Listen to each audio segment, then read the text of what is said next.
What is up, guys? JT Tapias, professional fitness life coach with the Empty Your Bucket Nutrition Program. And if this is your first time on this channel, we speak about things that edify the mind, the body, and the spirit from a Christian perspective. If you haven't done so yet, would you mind hitting the subscribe button or that little bell notification so that every time we release a new video, you will be the first one to know. Friends, today we're going to be speaking about healthy snack ideas, those things that you can eat that will take you in the right direction of leaning out, losing unwanted weight. Because let's face it, the vast majority of the snacks out there, when we walk down the aisle at the supermarket, we see the chips and we see the candy bars and we see all the things that are high in sugar, high in carbohydrates. And sometimes we look around or we'll see healthy cereals and we'll say, this says it's healthy. And then someone else will tell you it's not healthy. And so what is truly healthy? First and foremost, I believe that there's a time for everything, right? Ecclesiastes 3 says this: for everything there is a season and a time for every matter under heaven, meaning that we can do these things at different times of life, different seasons of life. But obviously, if you're looking to lean out, you're looking to lose unwanted weight, then you want to choose some foods over others. And that's what we're going to be speaking about today. So I want to actually start off with a baseline and say that proteins, lean proteins, spike way less insulin than starchy carbohydrates. So nuts, seeds, almonds, candy bars, cereal, any of these things are going to spike a significant amount of insulin. And these are the popular snacks that we see advertised everywhere, right? These are the quote unquote healthy snacks. They've done great at their marketing. The marketing around it has been pretty incredible in making us think that these things are actually healthy, but they are far from being healthy. And so then the question is, JT, what is healthy? Well, anything protein-based is going to be healthy. Boar's head, low sodium turkey, for example, little slices of boar's head turkey are going to help, right? If we have a craving, maybe we're in between meals, we can grab a couple of slices of boar's head, low sodium turkey. And that's going to be a great way, a great little snack that's going to continue to help you lean out. And if that's your goal, of course.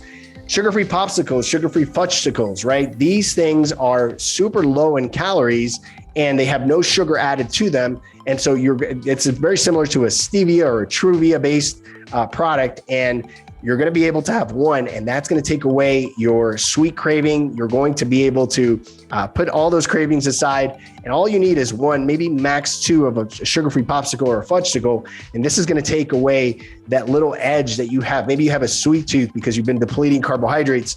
Sugar-free popsicles, sugar-free fudgesicles are a great way to go about it. The other one on my list is sugar-free Jello. Sugar-free Jello has only 10 calories per serving, right?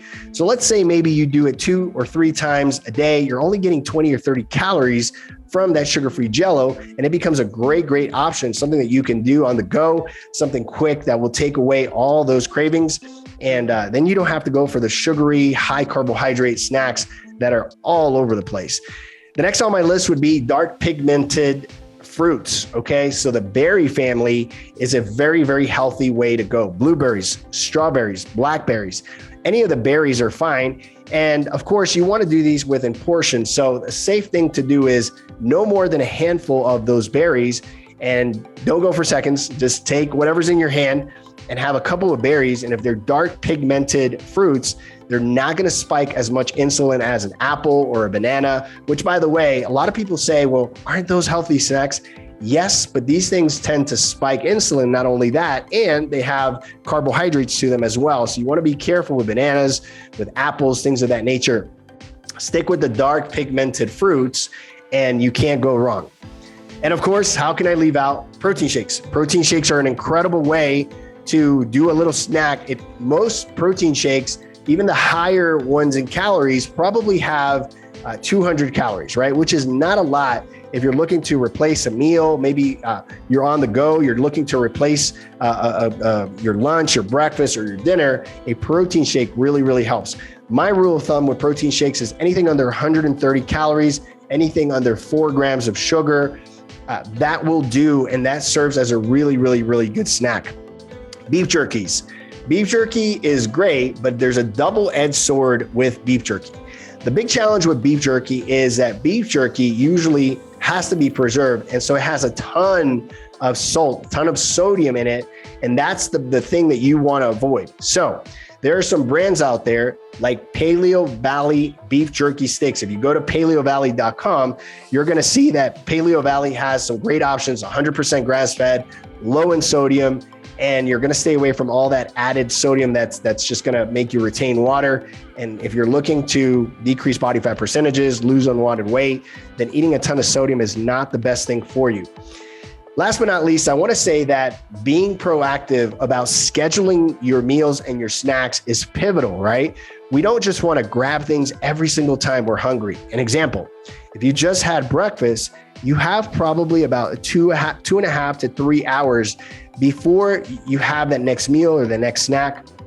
Oftentimes what I see happening inside of our program is that people have this tendency that anytime they are anxious, they are nervous, they are fearful, they reach for food. Even when they're happy, these high and low emotions make people think they're hungry and they start reaching for food when really what they're doing is they're filling a void, maybe a fear, maybe an anxiety, an emotion, and they're reaching for that food. So you want to be very conscious of why you're eating, right? You want to ask yourself that question. Am I truly hungry or am I trying to dissipate an emotion? Okay. This is a big coaching question that you want to start asking yourself, because I can tell you 100% of the time when people venture to the fridge to grab something to eat, a lot of times that's not even hunger.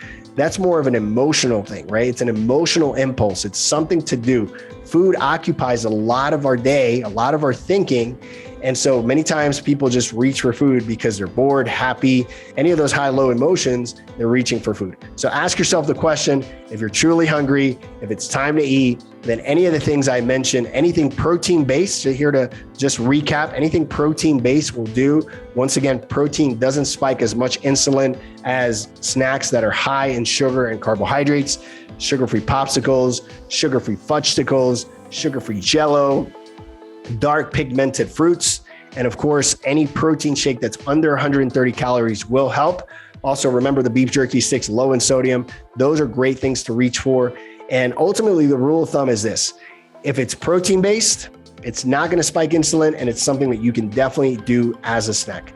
Guys, once again, if this is your first time on this channel, if you want to be alerted every single time we release a video, can you hit that subscribe button? Can you hit the little bell notification so that every time we release a video, you will be the first one to know? Guys, my name is JT Tapias, professional fitness life coach with the Empty Your Bucket Nutrition Program.